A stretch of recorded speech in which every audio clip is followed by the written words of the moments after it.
So good evening, everyone.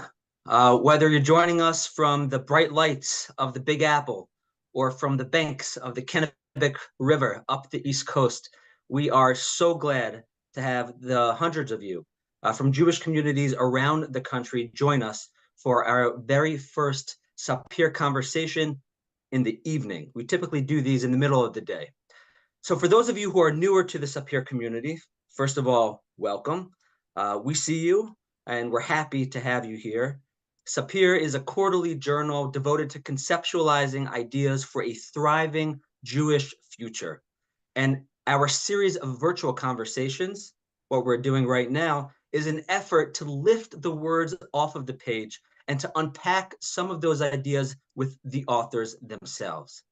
Today's discussion with two leading rabbinic figures couldn't come at a more important time, especially as Israel enters into its 119th day of war with Hamas. But there's another reason that the timing is important, and it's related to the anniversary of a different time, not too long ago. It was about 2 years ago. The date was January 15th, 2022, that a gunman armed with a pistol took 4 people hostage, including the rabbi, for 10 full hours on a quiet and cold Shabbat morning in Colleyville, Texas. At the time, I was serving as the White House liaison to the Jewish community, and as we veered into the following Shabbat, we decided to host a virtual gathering the Friday after the attack for Jewish Americans around the country. We had on the call leading national security officials from the US government, along with the rabbi from the Colleyville community, Charlie Citron Walker, because what we wanted was to provide a sense of calm, connection, and community. We didn't want, in the words of Ambassador Deborah Lipstadt, for Jews in America to feel as if it required an act of courage to go to synagogue. Now, some of you on this call might have attended that briefing. There are many things that stood out for me from that call, and one in particular. Long before the words shul or synagogue or temple was invented, before those words were invented to describe places of worship for the Jewish community, there is another word that we used in Hebrew, and that is Beit Knesset. Beit Knesset. All right, so who cares? Why is that remotely interesting? Well, it's because those two Hebrew words connote the inherent meaning and purpose of the institution. It is at once a Knesset, a place of gathering. The value is in being with one another. And perhaps more importantly, it's a bayit. It's a house. Or when it really clicks, it's more than that. It's a home. A shul is a home. Shuls, synagogues, temples, Batei Knesset have played a sacrosanct role at the heart of the Jewish community from time immemorial. And while the synagogue has undergone some natural transitions throughout history, at the helm of these synagogues are always individuals who sought the rabbinate, pulpit rabbis who have taken on the remarkable mission of leading a community in times of happiness and sorrow, in moments of tragedy, and in miraculous moments as well. It is, of course, an incredibly meaningful position. But, and we're all family here, right? Let's be honest. It's a hard job. It's a hard job. And I'm not just saying that as the grandson and nephew of 2 conservative cantors. It's a hard job. And I presume that the last 4 years have been among the most challenging, from the abrupt impact of a pandemic a few years ago to the harrowing news of a massacre a few months ago. Pulpit rabbis, community leaders from around this country and really worldwide have been the captains of a ship amid a rocky and uncharted set of waters. How did rabbis maintain that sense of connection, of congregating in a shul when an unforgiving virus forced us into our homes? How did rabbis maintain that sense of home as acts of anti-Semitism continue to rise? And how do we contend with the future of the synagogue in a digital age when maybe for some members of our community, it's preferable or more enjoyable to join the community online rather than in person? We are, to use religious nomenclature, we are blessed to have with us two leading rabbis from two very different communities join us tonight to help the rest of us understand the art of synagogue leadership in turbulent times. First, we have Rabbi Elliot Cosgrove, who leads one of the largest and oldest conservative synagogues in the largest Jewish community in the largest city in the United States. Park Avenue Synagogue is a storied New York institution, and Rabbi Cosgrove is the beating heart of that congregation. And among his many, many, many accolades, Rabbi Cosgrove represented the Jewish community in 2015 at the National September 11th Memorial Museum during a visit of Pope Francis to New York. And I remember watching the video. It is remarkable. And Rabbi Rachel Isaacs is the spiritual leader of the century-old Beth Israel congregation in Waterville, Maine, which is home to, I think, a bit less than 16,000 people. She also serves as the founder and executive director of the Center for Small Town Jewish Life at Colby College. And among her many accolades, she was named America's Most Inspiring Rabbi by The Forward in 2014, and also offered the final Hanukkah benediction during the Obama administration in 2016. So, in truth, while both have remarkable backgrounds, perhaps their greatest credential is that they are authors of two brilliant essays in our current issue of SAPIR on technology. And if you haven't yet had the chance to read it, I encourage you to check out sapirjournal.org. And with that, welcome to you both. Thank you for coming. Thank you. Thank you so much, Chanan. Before we dive in, just a reminder to everyone in the audience, as you listen to the conversation, please, please, please send in any and all questions. And if you want to do so anonymously, just don't write your name. And we'll try to get to the questions in the final 15 to 20 minutes of this hour-long discussion. Rabbi Cosgrove, let's start with you, if that's okay. In your essay, you make a really compelling case that our current digital age is as profound a transformation in the sweep of Jewish history as the creation of a roving tabernacle in the desert, or the shift to a system of sacrifice with a temple in Jerusalem, or the change to a focus on worship and study in the diaspora. It's not your mother's synagogue, you write, not even your synagogue from 5 years ago, because of the pandemic. But when I was reading through the essay, you don't seem to be bothered by the rapid changes. In fact, you seem animated by the possibilities. I'm curious, did you feel that way once COVID hit your community? And do you still feel that way today? And why? All great questions. And it's a shame we only have an hour to do this, and I'll try to keep it brief. But Chanan, and to your team at SAPIR, thank you for the warm and gracious invitation. And the sweetness of this moment is that I get to share it with my dear friend and respected colleague, Rabbi Isaac. So I look forward to the dialogue ahead. Look, the French philosopher Valéry once wrote that everyone is destined to live in the time into which they are born, meaning I can't complain about the time in which I'm living. I'm serving the Jewish community. So there are moments where maybe it would have been nice to live in some sort of halcyon yesteryear day where everyone went to synagogue every Shabbos and everyone went to Hebrew school every week. And, first of all, I don't think those days actually existed. But I think that this is a time that I've been called on to serve my community and my congregation. So you can either shrike vault and complain and wag your fingers, wishing you were in some other time, or you can meet the challenges and the opportunities of the moment. I don't think I was so calm about it on March 20th of when COVID struck. And I don't think, and I appreciate the way you opened the discussion by naming the historical moment we're in post-October 7th. This is a time where we're all feeling the pressures of the moment. But I think the style of leadership that I've tried to exemplify is to assess the landscape of the hour and to respond creatively with the resources and surrounded by a great team. So I'm of the opinion that COVID was a catalyzing force, an accelerant to trends that were already taking place, right?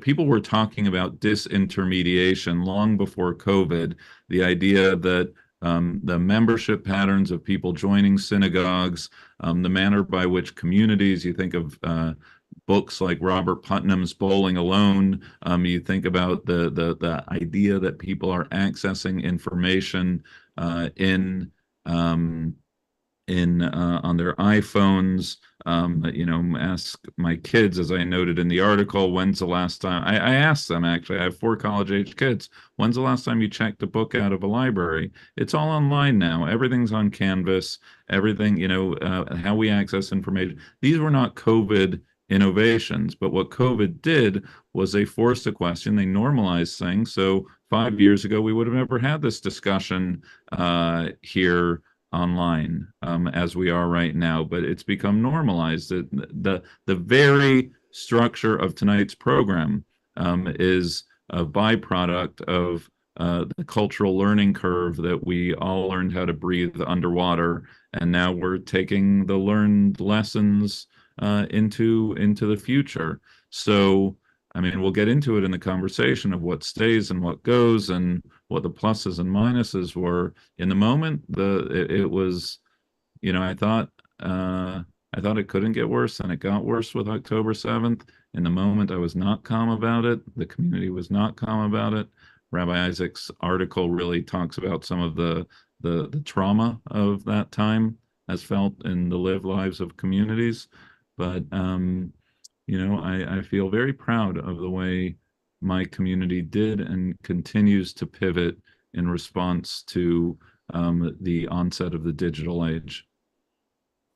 And you've navigated rather quickly. How soon after the pandemic started did you pivot to an online platform for your community? So it's an interesting footnote to it, and I don't want to get into the weeds too early on this, but as a conservative rabbi, there were all sorts of discussions about whether or not we would Zoom, whether or not we'd not. Park Avenue Synagogue, just as a data point, had already been passively live streaming our services before COVID.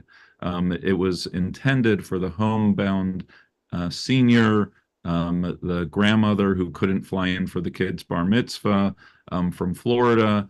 We had the camera set up. So we had already had the cultural conversation, the halachic conversation of whether we were going to do it. And then we had already a very modest amount of technology in place. So we actually were the first. We didn't miss a beat. There was never a service that we didn't actually have the ability to live stream the service. And then we obviously invested a lot in the technology, and we have an AV team now. And so then it went on to steroids. But the actual moment itself, we didn't miss a beat. So in other words, the pandemic hit on a Wednesday or Thursday, that Shabbat, you're able to broadcast to communities. No, more than that. On the Shabbat before COVID, we were already broadcasting to communities. Wow, that's remarkable. And clearly you created a foundation with a lot of time prior to. Rabbi Isaacs, during my extensive research and preparation for tonight, I unearthed the surprising fact that Waterville, Maine is not the Upper East Side, it turns out. That the challenges and opportunities in a big city are different than the challenges and opportunity in a small town. I think your organization has estimated that 1 in 8 American Jews live outside of the 12 major metropolitan areas where most Jews reside. During the pandemic, your community and Rabbi Cosgrove's community had access to the same technologies, perhaps at different times, right? Maybe did you have access immediately after, or at what point were you able to create a Zoom environment?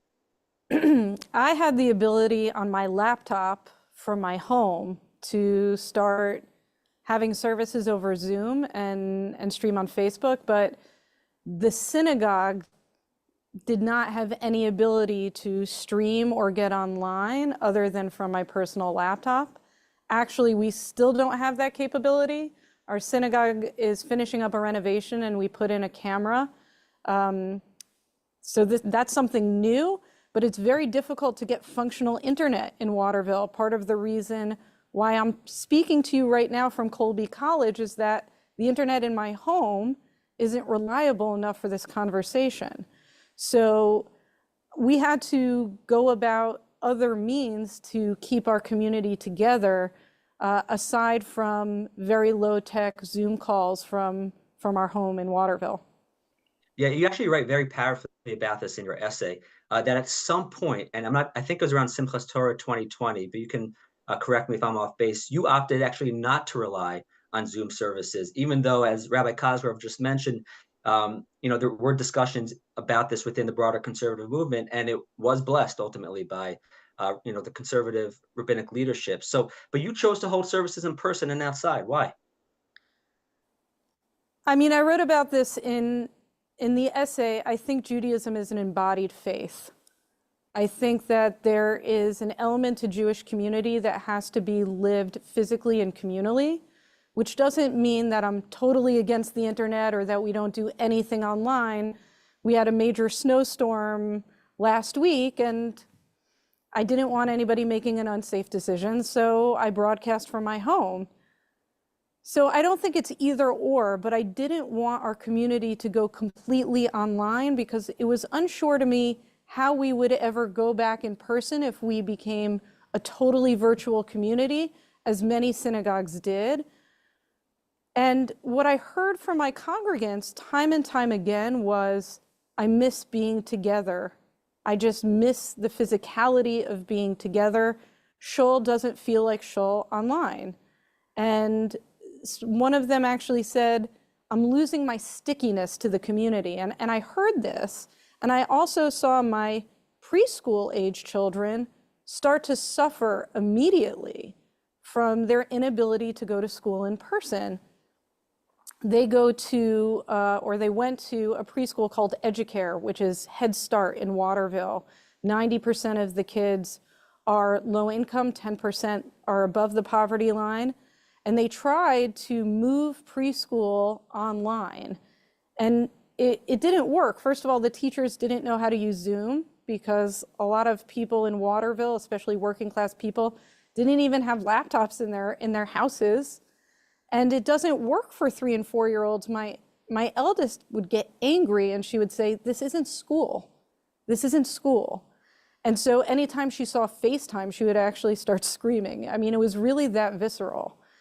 And so that school, as many public schools in Maine, went back in person long before a lot of schools in major metropolitan areas, because they realized that if the kids in our area weren't physically in school, they weren't being fed, they were often in dangerous environments, and they weren't learning. And so I saw the effect it was having on my kids. I saw the effect that the isolation was having on my congregants and our sense of togetherness. And Maine is a very outdoorsy state. Even before the pandemic, we would have hiking services where I had laminated Sudarim, because what I realized is that people wouldn't come to synagogue in the summer in Maine because nobody wants to be inside on a beautiful Maine day. And so I sort of could capitalize, actually, in the same way that Rabbi Cosgrove already had the infrastructure for technology. I had the infrastructure to do things on hiking trails and mountains and on our synagogue patio. And so when that fork in the road came, ultimately we went for going outside as much as possible so that we could be together. And I mean, look, there was one Shiva Minyan where my community was upset when it was 2 degrees. I think a lot of people thought that was extreme. But other than that, I think the ability to just see each other in person, to hold hands, to harmonize, to not have to mute yourself during services, I think on the whole that was appreciated, and we could come back together in person with a little more confidence because we kept that physical connection. I love that image of davening in the woods, and this notion that each of you have created infrastructures tied deliberately to your communities ahead of the curve that prepared you ultimately to lead them in this time of crisis. was there any point though, Rabbi Isaacs, when people were clamoring to revert back to Zoom other than that 2-degree moment? And Rabbi Cosgrove, was there any time when your congregants were clamoring to, be in synagogue more frequently? I mean, the sub-zero temperatures were definitely, that was the point at which I was perceived by some in my congregation to be a zealot, which might be true. When the weather was nice, the congregation was much more amenable for sure. And the only other time that I think that there's a real clamoring for online services, again, is snow and ice and darkness. So that's a time that is season and weather dependent, where having online options is helpful.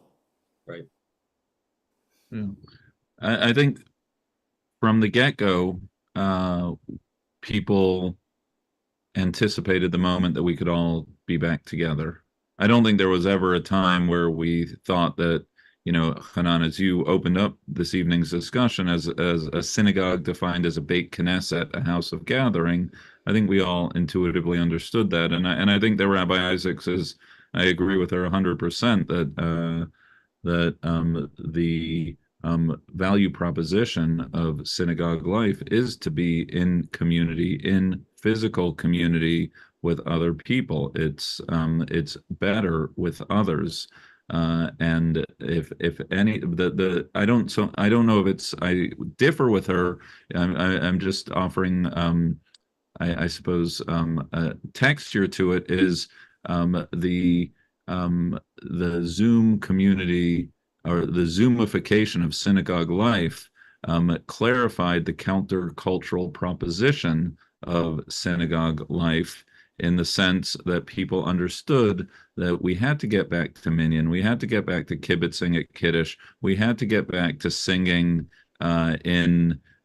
together, in attending each other's shivas and simchas and other life cycle events in person. We figured out a way to do it on Zoom because we had to, but then there were some things that snapped back very quickly. There are some things that have snapped back with a fury, right? And maybe we'll get to this in the discussion, but post October 7th synagogue life, the numbers of people who are coming to be present are unprecedented in my rabbinic career, what I'm seeing. And they are online, but they're also coming in person. The sanctuary is filled, and it's not a small sanctuary. And then the really interesting question is what stays and what goes and what's hybrid. So I teach a minyan class after on a weekday morning. It used to be sort of 8 to 10 people with bad synagogue coffee, but it was lovely, and I was happy to do it, as many rabbis do post minyan.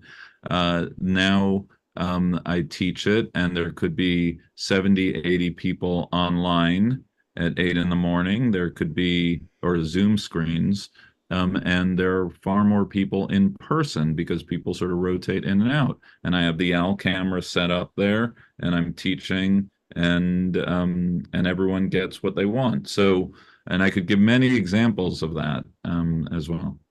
Yeah, no, I think it's incredibly astute. I mean, the beauty of what Park Avenue Synagogue has built since the pandemic is it is also the scale, right? You don't have to be a member to necessarily hear your sermons or to sing along to, I think, Cantor, Avi Schwartz's songs, like, which reaches thousands of not tens of thousands of people around the world. Absolutely. And suddenly your virtual community is exponentially larger than your in-person community. Are there any drawbacks to this new reality, or is it predominantly benefit? Are there drawbacks? Well, to the Park Avenue community, I think, I don't want to rabbi-splain the thoughts of my community, but I think the bricks and mortar community there's been no interruption in what they are getting. We are still serving our resident membership, and And hopefully it's a point of pride that when someone's, sister-in-law who lives in Philly or Bloomington or, Australia says, oh, I heard, Cantor Schwartz or any of the clergy or Rabbi Cosgrove's sermon, that it's additive. I'm trying to think of an example where it's not. Look, I squirmed after Minion. I said maybe it's just time to shut the Zoom off because I would see people on Minion who I knew were in walking distance to the synagogue. And I was like, come on, people, just come in. But then there are people who are in far-flung communities, and Rabbi Isaacs can speak to this much better than I, for whom an in-person Minyan option is not an option, either because of geography or because of health. I mean, we created a relationship with a whole series of hospitals on the holidays that people who were in one of the New York hospitals over the holidays to this day know that they can access, a service at Park Avenue. It's a point of pride that we're able to do that. As it should be. One thing that I might jump in and say is that, the two synagogues that I think do streaming the best are Park Avenue Synagogue and Central. And I know that both synagogues are attuned to the value that they bring across the country, but also have a concern that in places like Central Maine, for example, a colleague was telling me that she had high holiday services at her synagogue, and she was expecting somebody who came to one of her services to come to the second service. And they didn't come. And she asked later, well, I was expecting you. You said you were coming. Why didn't you come? And they said, actually, we decided to go down and basically have a watch party of Central Synagogue instead of coming to your local synagogue in this small Maine town. And the concern with that is when somebody's sick, when somebody dies, when somebody goes through a divorce, when somebody has a simcha, then what? Because if that person feels as though streaming and having this watch party is enough and they don't support the local synagogue, then can they retain their rabbinic support and the brick and mortar of that synagogue to get the physical services that they need? And I think that that is a concern for small town synagogues, that even if I had a different worldview vis-a-vis technology, I can't have an AV team. I can't have the kind of setup that exists. I can't afford a cantor. None of the small town synagogues can. And so it poses an interesting question for how do we make the most out of providing very high quality, very inspirational Jewish life coming out of, very well-resourced inspirational synagogues, while also ensuring that small town communities are supported, because there are some things, nobody really wants to get their vidui, their final confession, over FaceTime, and large town clergy can't actually be rabbis to small town Jews across the country. And somebody does need to officiate at that funeral, and name those babies. So I think that there is an upside that many people are inspired by these communities and then will come to their local shuls. And of course, more Torah, more engagement, all the better. But there has to be some sort of balance to ensure that the success of a few large synagogues doesn't come at the expense of small town communities that at least when it comes to a certain type of service or production value, we can't provide. Rabbi Cosgrove, any reactions Right. to that? No, and look, the Rabbi Isaacs and I are friends, even though we're calling each other Rabbi and Rabbi. And we've actually talked about I have no desire, nor I'm sure do the folk at Central and the other synagogues, to be the Walmarts of Jewish life and living. And I'm a shul person in my bones. I grew up in a synagogue. I've always been connected. I see its effect on people, and synagogues have been struggling long before COVID, as people, as I said earlier, change their. So I don't know. There's anecdotal evidence. What the example that Rabbi Isaacs used of the person who sidestepped services to go online, but what are sort of the long-term effects? Are people's choices being informed differently, knowing that they have an online option? I don't know of any data on that. I don't know. That doesn't mean it's not the case. Rabbi Isaacs and I have talked about ways that large synagogues and small synagogues, urban synagogues and rural synagogues might be able to work together. I know we had, I'll just give you a small example, but we have a nice relationship with a book series, the Jewish Lives book series, where because we're Park Avenue, we have a relationship that when the authors come to do a book talk, they're able to, we have the book talk here on the newest book on Barbara Streisand or Hank Greenberg or, you name it, some big figure in Jewish life and living. And what we did was we created a partnership with a bunch of synagogues, and that became a Zoom event that members of that community, kind of like the webinar we're on right now, were able to be in dialogue with the author. You only need one book event, right? And you don't, so that was an example of small communities partnering with us, that we were able to create a sense of shared purpose. I love that. Listen, to the community on this call right now, if there are any particular questions that you want to ask of Rabbi Isaacs and Rabbi Cosgrove, we welcome them. Please insert those questions in the Q&A. We're going to get to 10-7 momentarily. I just want to wrap up with this segment with one particular question. Based on what you both have described, let's say fast forward 16 years. It's now 2040. Are there certain parts of this digital reality that you think will stick? And are there certain aspects that you think are healthy or not necessarily healthy for, let's say, the conservative and reform movements in particular? Because the Orthodox movements haven't used this on the Sabbath per se, but they have utilized it during the week. And I've seen that, for example, with Daf Yomi Shiurs, learning the Gemara on a daily basis. But particularly for conservative and reform movements, 16 years from now, are there certain things that you'd want to expand upon or shift as a result of some of these digital innovations? And I open it up to the floor, but yeah, I hope so. I hope so. I mean, I think that there's a great book by a colleague of ours named Danny Schiff, which is on Judaism in the digital age. And he writes about, right, not just a question of coming together in community, but how we access information. He talks about the question of truth and and media and the effect that has on our thinking. And each one of these things are both great challenges, but they're also, I believe, opportunities.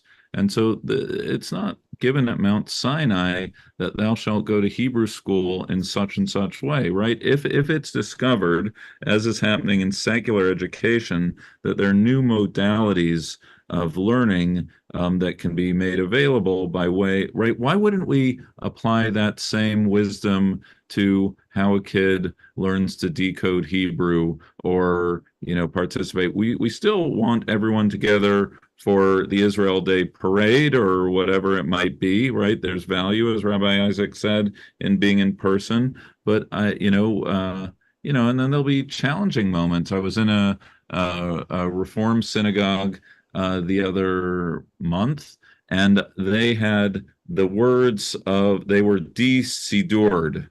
Didn't have the prayer book, but the words of whatever the cantor was singing was sort of broadcast on the wall. And I was like, oh, that gave me pause. I was like, is that cool? Or is that like one step too far? That's outside of my comfort zone. But 15 years from now, will you see, the words of the prayer, instead of saying, please follow along in the Siddur, people will just look up. I don't know. So. Wow, that's a wild thought. And I also never thought of Hebrew school as the 11th commandment. I don't know if that's good or bad. Rabbi Isaacs, what about for you? A reaction to what Sure. Rabbi Cosgrove said? Before I answer that question, I would be remiss if I didn't say, in terms of the relationship that the Center for Small Town Jewish Life has with Park Avenue and Central Synagogue, that both of those synagogues have supported the Center for Small Town Jewish Life in our work to complement much of what they do. So I think that there can be ongoing conversation, and there's already been really beautiful connections in making sure that the American Jewish ecosystem is healthy. So I just want to do a little bit of hakarat hatov of recognizing the good. Look, Maine is very countercultural. I've always made the joke that every 100 miles you go up north in Maine, you go back another decade.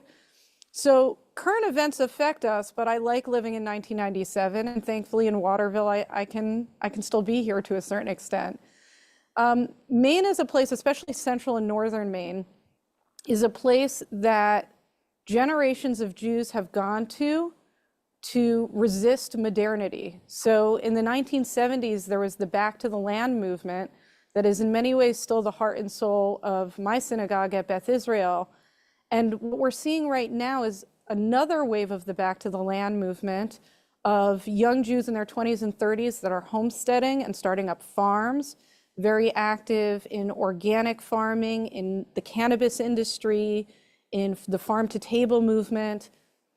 And I think that there is a segment of the Jewish community that is going to resist a lot of what we see happening vis-a-vis technology, because there's a spiritual desire to return to the land and to live a certain kind of embodied natural life. And I'd consider my wife and I part of that. You know, since living in Maine, I grow my own food and I bring it home, and Mel, my wife, will pickle it and can it, and we'll share it with our community.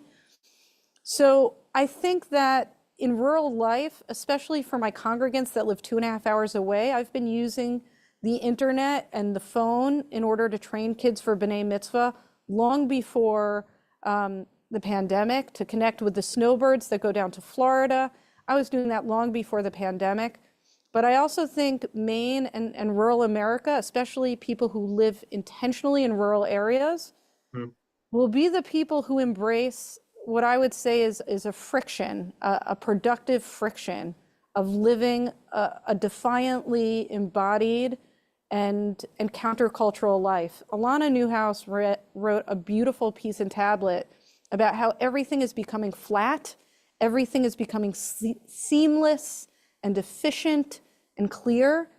And yet, the more seamless we make the world, the more things actually feel broken and the less functional our society becomes. So I think in the next 15 to 20 years, what you're going to see in places like Maine, Vermont, New Hampshire is a climate resilient Jewish community that's growing, that is actually going to provide an alternative to the trends that I think will be dominant in the rest of the Jewish world.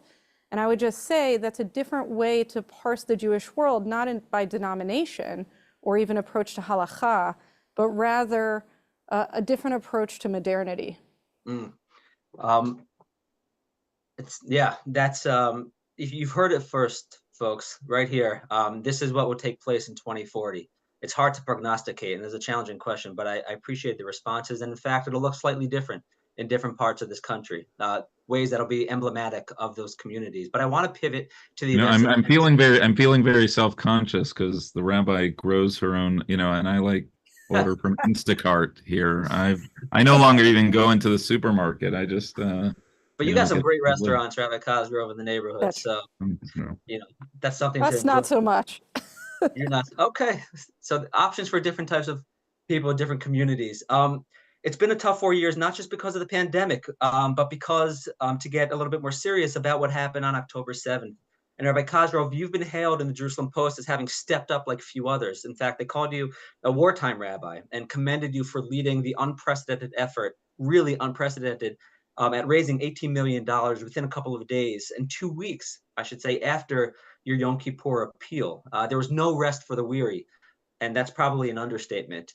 How did you hear about the massacre, and what was your immediate reaction? So, despite the use of technology, I don't use my phone on Shabbat. And occasionally there'll be a pastoral emergency that I'll have to respond to. But that morning, my wife's phone kept ringing in the middle of the night. And it was her sister who lives in Israel who said that there had been an attack.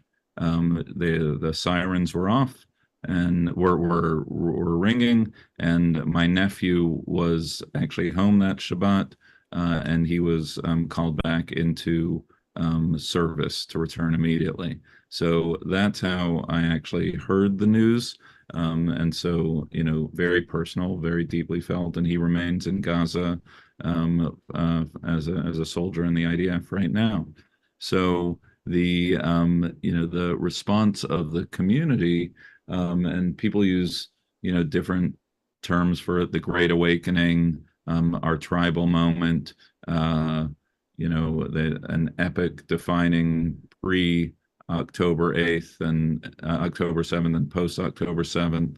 I think the paradox of October 7th is that both everything changed and nothing changed at the same time, much in the same way, in two totally different things. I'm not creating any,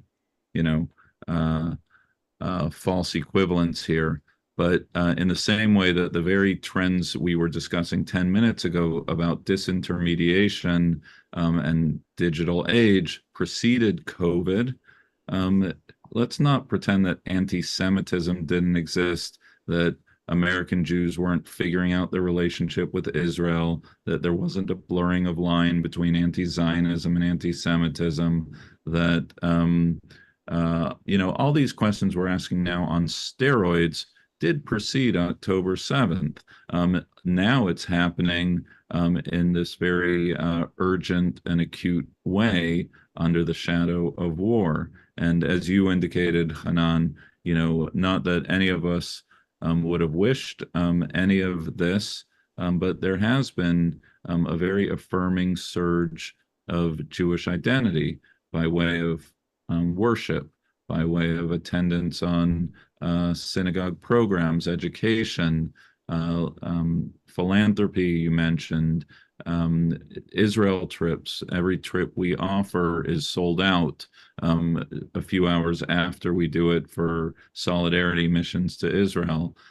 So it's been an extraordinary moment. I just want to leave you with one thought that my daughter shared, comparing COVID to October 7th.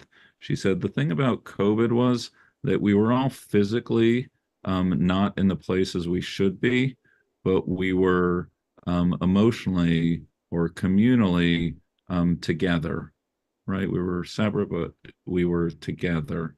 The thing about this moment, and this is spoken by a college-age kid, is thank God they're on the campuses. They know they are in the places physically where they're supposed to be, but in the mind of a young person, they don't know where they stand politically and emotionally during this time. So I give full credit to my daughter. That was a very astute insight about comparing COVID to October 7th.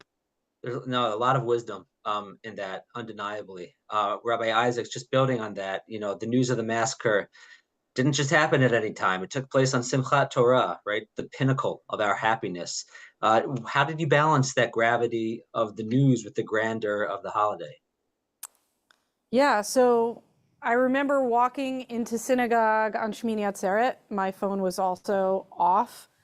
But other than my wife, I mean, nobody else in my synagogue is traditionally Shomer Shabbat, Shomer Chag. So somebody came up to me right before services and said, Rabbi, we need to have extra kavana, extra intention when we say the prayer for the state of Israel. And I said, why? I mean, I love Israel, but why? And she said, there's a war. And I said, oh. And I was like, okay. I was like, I've lived in Israel through several wars. There have been several wars in my lifetime. I'm like, okay. It just seemed like I know the drill. We'll say the prayer for the soldiers in Israel. I had no idea the magnitude of what had happened. And after services, this person came up to me and said, Rabbi, this is not just a normal war.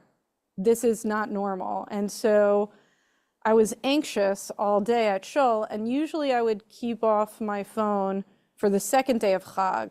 But I was like, the conservative movement has a little bit of gray area on second day Chag. Let me check and see what's going on. And when I saw the news, Hamas was still inside the Sderot police station. And, you know, I studied abroad at Ben-Gurion University in Beersheba. It was one of the most important moments in my life. A lot of my good friends still live in the Negev. And so I know these places very intimately. And I just kept on reading more and more. And I was like, oh my gosh, this is not normal. This is extreme. And I knew that it would not be a normal Simchat Torah. And what was interesting, when I came into Shul on Simchat Torah, a lot of the Israelis who only come to my synagogue once or twice a year, they were all there. And they were all pale and broken, and they came with their children. And their kids didn't really understand what was going on because they saw their parents in this really shocking anguish. And yet they were excited about the candy and the flags. And I had invited my daughter's Girl Scout troop to join us for that Simchat Torah. And so we had this Waterville Girl Scout troop, my congregation, some Hillel students, and these Israeli American parts of my community. And it was extraordinarily difficult because you could tell we needed to name what happened. We needed to say extra prayers for Israel. We needed to name it. And on the other hand, it seemed as though the people in the most pain also needed me to cultivate a certain amount of joy. And so there was this interesting, I would alternate back and forth between building that sense of joy, asking God, you know, the liturgy of asking God to redeem us and to save us took on a very, very different tone. And even though I have a very politically diverse congregation, I'm in a college town, I have college students that are members of my community. You know, we handed out Israeli flags in addition to our Simchat Torah flags because it was so important that we made a statement and that we connected in whatever way we could. Even though Waterville, Maine really does feel like the edge of civilization, our hearts, many of our hearts are still unbelievably close to Israel. If Waterville, Maine is the edge of civilization, I presume New York is the center of civilization. And listen, both of your community contains multitudes, as you point out. And I want to pivot to some of the questions that have come through. Sheila Zellinger asks, Rabbi Cosgrove, maybe you'll take this first. In light of October 7th, how direct have you been with your congregation about your views about Hamas, the Palestinians, ceasefire, etc.? And do you feel this, quote unquote, grounded the congregation, or did it create a lot of angst and contested views? It's a great question. I think that the Park Avenue Synagogue, and I'm sure if people differ with me, I'll get emails after this webinar, but we are not just a conservative movement congregation, but I think we are small c conservative as well in our unwavering support for Israel. I believe that you know, my own politics have been, look, 2 weeks before I was speaking at a pro-democracy rally, and then I gave a speech after October 7th in the same spot in support of Israel. So I think what I probably experience, and probably what members of my community experience, is that we, like half of the Israeli electorate, were not of the view that the decisions being made by the Netanyahu government were in the best long-term interests of the vitality of the state of Israel. And when the chips were down, we totally pivoted our attention to support Israel in crisis. And that's been the case. The most interesting conversations I've had have been, interesting in terms of contentious, have been with college age kids. Back to what my daughter said. I think that there's a generational gap. So right now, and whether that's a reflection of who's consuming what information, be it on social media or elsewhere, a certain progressive politic that anyone under 25 might have, that anyone over 20, right? There are all sorts of theories about why that is. But my community is firmly in the get our hostages back. Israel has every right to self-defense and self-determination. And whereas people might quibble over tactics, I think in sort of the support for Israel, it's unwavering. And I do want to say, though, that I don't believe the idea of thought police and otherwise is something that does scare me. I think the great challenge of the Jewish community is how to house a diversity of views when it comes to Israel, when it comes to Jewish identity, and beyond. I want to build on that, Rabbi Cosgrove. For you, Rabbi Isaacs, Joel Levy asks, would the rabbis comment on the recent article in the New York Times Magazine about the generational rift in the Jewish community that has been made even more prominent since October 7th? Rabbi Isaacs, because you're in a college town, to what extent do you see that? And the support that you saw in the days after the attack, has that adjusted or that shifted in the last 118 days since the war began with Hamas incursion? Would there still be flags, Israeli flags flown, in your community, or is that, less the case? I think it's an excellent question. Even though I'm in a small town, I serve many very diverse communities, and that was true before October 7th. Among the Colby faculty, you'll see the full range of political approaches to Israel, from very staunchly anti-Zionist to progressive Zionist to staunchly and firmly Zionist. Among the college students, you also see a similar spread. Even though it's not 100% true, what I have noticed is that there's a gender divide often on my campus, that often the young men and the athletes tend to be more pro-Israel. The women tend to be more progressive and Israel skeptical, although there are definitely exceptions. The other thing that's really interesting that I've noticed about generation is that there are so many ways you can cross-cut the Jewish community. And one of the clearest ways that I see the community cut isn't just by generation, but by class. So the kids who are raised at Beth Israel congregation in working class families, I think the children of faculty are different, but the ones who are raised in working class families are much more attached to Israel and much less conflicted about their Jewish identities than some of the wealthier students at Colby. And I've noticed this for years. I think that the students who come from more working class backgrounds come from more politically conservative families in general. And they don't have this discomfort with their privilege because they don't have very much.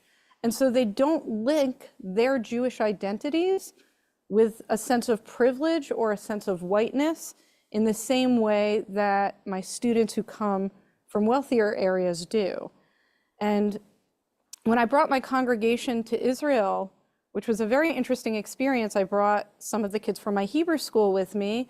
I had to fundraise to make sure that nobody was turned away from lack of ability to pay.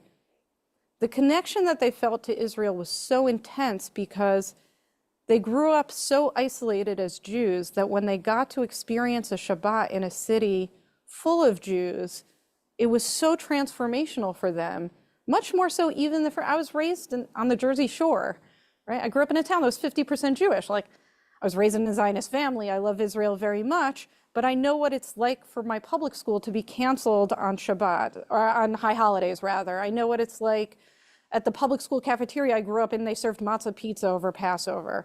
When I tell that to the kids in my congregation, they can't imagine it.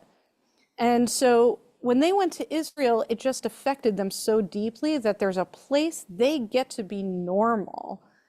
And it also to see a big working class Jewish community. Israel is where you have working class and poor Jews in large numbers, and so it's very resonant in that way. And the last thing that I'll say is, when a few of the kids raised in my community went to college, I had conversations with them before they went, and they would come back to Shul, and I said to them, have you heard this narrative on your campus that Jewish donors somehow control the media or narratives about Israel, and that there's something nefarious about how the Jewish community uses its power to quell dissent about the Israeli-Palestinian conflict, or to sort of manipulate greater experiences that you're having on your campus? And they said to me, yeah, we have heard that. It's so weird. They just can't believe it because it does not resonate with their experience of growing up in a small town in Maine. Whereas my Colby students, they are acutely aware of those narratives, and they're willing to consider them more resonant than the working class kids in Waterville. So I think it's important for us not to just look at generation and geography, but also to issues of class, because that really does affect one's connection to Israel. There's so much to unpack in that.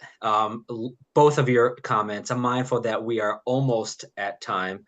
And so I wanted to just see if you had if you're speaking to your younger self, you're studying to be a rabbi, and maybe there are young rabbis listening to you right now, words of wisdom for how to contend with this post-10/7 moment. Something you would have wanted to hear if you were sitting in the classroom chair about what it means to assert rabbinic leadership in tumultuous times, whether it's during a pandemic, whether it's during, as a result of an uptick in anti-Semitism, or as a result of a massacre in the Jewish state. What would you want them to hear? And maybe we'll start with you, Rabbi Cosgrove, and then we'll end with you, Rabbi Isaacs.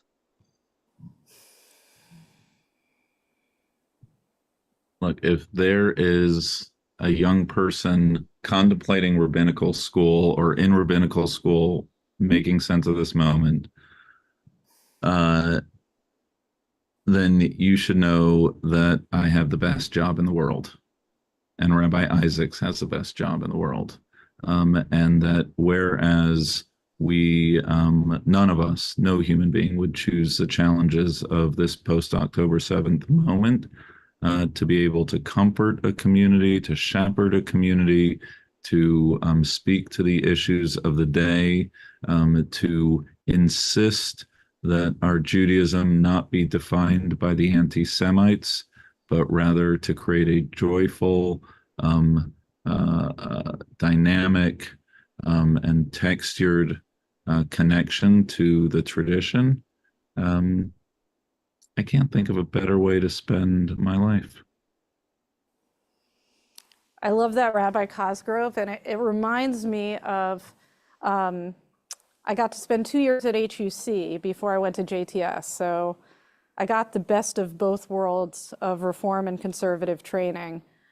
And one of my teachers, it was a guest rabbi actually that came to talk about his life in the rabbinate, and he said, sometimes rabbis will come in the middle or the end of their career, and they'll give you a story about their rabbinate that's very sort of expresses the pain and the trouble of a rabbinic life.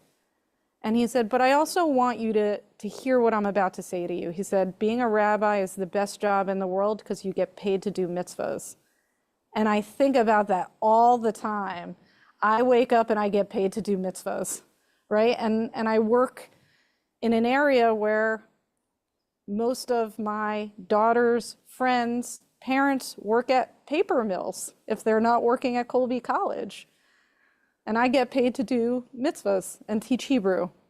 I feel unbelievably blessed to do this work. And the other thing that I would say is I know that there's a lot of reticence to go into the rabbinate in general and to go into congregational life. But I feel like my work as a rabbi isn't just about serving the Jewish people that I love very much. I think being born a Jew was the greatest gift that God ever gave me. But I also think that Judaism has something to give the rest of the world that it desperately needs, namely what it is to live a life of virtue while still maintaining enough space for discourse and debate across lines of difference that ennoble us, that create a clearer sense of truth, and that provide solutions for a world that needs them. And we live in a particularly polarized moment, and we also live in a moment where we see the damage done when we put a discourse of rights before a discourse of virtue. And one of the things that I love about Judaism is that we are a virtue-based community, and we don't have to choose between being a virtue-based community and drawing people together under a single roof to debate and to engage so that we can make each other better and get a clearer sense of a better path forward. We don't just need that as Jews, we need that as Americans now more than ever. Well, let me just wrap with something you often hear in the synagogue, and that is amen. Amen to everything you both said. Amen to everything you both said. I think, in times of crisis, people need a few things. They need community to be able to gather together. They need content. They need words of wisdom. They need conviction, right, and assertion of confidence. And sometimes they need charity, really to give of oneself, either through financial resources or other means. And it goes without saying that both of you have not only done that for your own respective communities, but also for the SAPIR community. So I want to thank you on behalf of the SAPIR community and Jews around the country who have listened to you, who have watched you, and who have read your essays in SAPIR. And if you haven't yet done so, please, I encourage you to check out both the essays from Rabbi Isaacs and Rabbi Cosgrove in the technology issue. We thank you so much for joining us tonight. We thank you, Rabbi Isaacs and Rabbi Cosgrove, and hope all of you have, to use religious nomenclature, a blessed evening. Thank you both. Laila Tov, everyone.